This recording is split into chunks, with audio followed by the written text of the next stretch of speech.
दोस्तों आज सुबह एलटी ग्रेड को लेकर एक न्यूज आया जिसके बाद संशय बना हुआ है। अलग अलग वीडियो जारी हो रहे हैं और कई तरह के मायने निकाले जा रहे हैं कि क्या एलटी ग्रेड की परीक्षा अब डिले हो जाएगी, रुक जाएगी, पोस्टपोन हो जाएगी, क्या है सरकार को नया आदेश या क्या है ये विचार हाईकोर्ट के द्वारा, ये मैं आपको यहां पर आज बताने वाला हूं। और जो आई है बेसिकली वो क्या है, क्या वो ऑर्डर है या एक विचार करने के लिए कहा गया है, क्या प्रभाव पड़ सकता है, उस पर हम लोग बात करेंगे।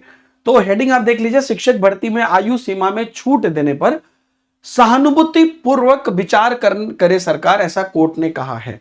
तो पहली बात तो बात हुआ क्या है, ये एज का मामला है। अब देख लीजिए पहली पूरी बात, एलटी ग्रेड शिक्षक भर्ती 2025 में आयु सीमा में छूट की मांग को लेकर याचिका पर कोर्ट ने निर्देश दिया है। ठीक है, तो यहां पर अब देख लीजिए कि इलाहाबाद हाईकोर्ट ने एलटी ग्रेड शिक्षक भर्ती परीक्षा में आयु सीमा में छूट की मांग को लेकर जो याचिका दाखिल हुई है उसमें सरकार को कहा है कि आप सिंपैथी पूर्ण व्यवहार करिए। मतलब कोई ऑर्डर नहीं दिया है, उन्होंने कहा है सहानुभूति पूर्वक विचार करिए। यह आदेश न्यायमूर्ति सौरभ श्याम शमशेरी की एकल पीठ ने प्रयागराज की गरिमा सिंह और 38 अन्य की याचिका पर जो है यह आदेश दिया है। याचिका ने एलटी ग्रेड शिक्षक भर्ती 2025 में आयु सीमा में छूट की मांग को लेकर याचिका दाखिल की थी। याची अधिवक्ता ने दलील दी कि एलटी ग्रेड शिक्षक भर्ती 2018 के बाद 2025 में निकाली गई है। कोविड के चलते लगभग 8 साल बाद भर्ती की जा रही है। इसमें देरी के चलते बड़ी संख्या में उम्मीदवार की उम्र अधिक हो गई है, जो एक तरह से वाजिब बात है। और उम्मीदवार को जो ये उम्र अधिक हो गई है, ऐसे में उन्हें आयु में छूट दी जानी चाहिए। सरकार ने इससे पहले कई भर्तियों में आयु की छूट दी है। कोर्ट ने दलील सुनने के बाद कहा कि जो है याचिका को प्रत्यावेदन देने और प्राधिकारी को यथाशीघ्र निर्णय लेने का जो है निर्देश दिया।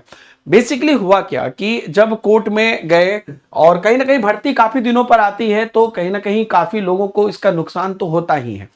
तो इसलिए यहां पर कोर्ट ने कहा, ये कंप्लीटली कोर्ट का एक मतलब सहानुभूतिपूर्ण विचार करने का एक सुझाव है।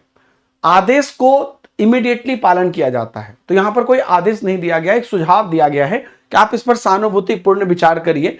और ये निर्णय कौन लेगा? सरकार लेगा। तो अगर सरकार मौका देती है तो ठीक है, सरकार नहीं मौका देती है तो भी कोर्ट इसमें आगे कुछ नहीं करेगा। इस तरह की जो है कोर्ट का विचार अभी है कि क्योंकि उन्होंने डायरेक्ट सरकार को कहा है कि सहानुभूतिपूर्ण आप इस पर सोच लीजिए अपने हिसाब से।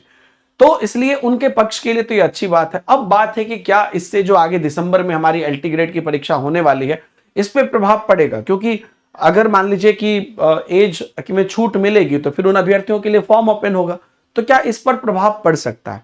देखिए, अगर सरकार इसको फॉलो करती है और उसमें भी दो तरीके हैं, या वो जल्द से जल्द फॉलो करके फॉर्म फिलअप करवा लेती है और बाकी चीज जो है यथावत रखती है क्योंकि उनके डेट्स जारी हो चुके हैं, तो कोई दिक्कत नहीं है। लेकिन अगर सरकार उन जो है नियम को फॉलो करती है और फिर कहती है कि भैया इसमें हमको टाइम लगेगा, तो उस वजह से हम डिले कर देते हैं, जिसके चांसेस अभी जब तक सरकार नहीं कहती है तो आप अपने आप को मतलब जजमेंट मत दीजिए। तो ये चीजें तब होंगी जब सरकार कहेगी कि हमको ये जो है फिर से फॉर्म भराने में टाइम लगेगा, इस डिसीजन में हमको टाइम लगेगा, लेकिन हम डिसीजन लेंगे, तब उस केस में वो डिले कर सकती है। या सरकार अगर इस कोर्ट के इस सहानुभूतिपूर्ण विचार को नहीं करती है, नहीं मौका देती है, तो भी डिले नहीं होगा। तो ये डिपेंड कंप्लीटली करता है कि सरकार इसको कैसे लेकर चलती है। हालांकि जो यूपी की टीजीटी पीजीटी वाली परीक्षा है, जिस पर आज भी आप देखिएगा मीटिंग हुई, कोई औपचारिक बैठक जो है ना, शिक्षा सेवा चयन आयोग की जो औपचारिक बैठक हुई उसमें कोई निर्णय नहीं निकला। 18-19 दिसंबर को जो टीजीटी परीक्षा है उसको भी लेकर दुविधा बनी हुई है। तो ये तो अलग अलग प्रकार की चीजें हैं ही, लेकिन एलटी ग्रेड को लेकर अभी तक किसी भी प्रकार का संशय मन में आप मत रखिए, क्योंकि मैं देख रहा हूं काफी वीडियोस आ रहे हैं। तो उससे ये हो सकता है कि अगला जो 1 महीना है या 15-20 दिन, या आपका बहुत इंपॉर्टेंट है, तो उसमें आप अपनी पढ़ाई के फ्लो को बिल्कुल ये मत करिए कि अरे कहीं डिले ना हो जाए, क्योंकि इस चक्कर में पढ़ाई कई बार आपकी कमजोर रह जाती है और आप पीछे हो जाते हैं। तो आप अपने आप को बिल्कुल तब तक अपने आप को एकदम फ्लो में रखिए जब तक सरकार का कोई आदेश नहीं आ जाता है। इवन आदेश आता भी है तो भी आपको पढ़ाई तो करनी ही है। डिले में कोई ऐसा तो अनवांटेड डिले नहीं होगा टीजीटी की तरह, और होना भी नहीं चाहिए, क्योंकि ये बच्चों के कैरियर का सवाल है। तो मैं बच्चों को यही कहना चाहता हूं, स्टूडेंट्स को, कि आप किसी भी प्रकार की जो है इमीडिएट जजमेंट पर ना पहुंचे, क्योंकि आजकल कुछ आता है लोग पहले जजमेंट ही देने लगते हैं कि नहीं।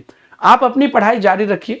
सरकार को यह विचार करने कहा गया है, सरकार विचार करके अगर उसी डेट में सलटा लेती है तो बहुत बढ़िया, या सरकार जो भी विचार करेगी उसके बाद हम लोग देखेंगे। ऐसी जो भी महत्वपूर्ण जानकारी आपको हम टेलीग्राम ग्रुप पर देते रहते हैं। और मैं आपको बता दूं कि आपके एलटी ग्रेड के लिए क्लासेस चल रही है already text book super coaching पर, तो आप बहुत मिनिमम प्राइस में पढ़ाई कर सकते हैं। 369 में 3 मंथ का सब्सक्रिप्शन होता है कंप्लीट टीचिंग कैटेगरी का, जिसमें एलटी ग्रेड के साथ साथ आप बाकी जितने भी है ना सब चीज का एक्सेस पा सकते हैं, सेंट्रल स्टेट भर्ती का, या 1 साल का भी आप ले सकते हैं अगर आप आगे मल्टीपल एग्जाम देख रहे हैं।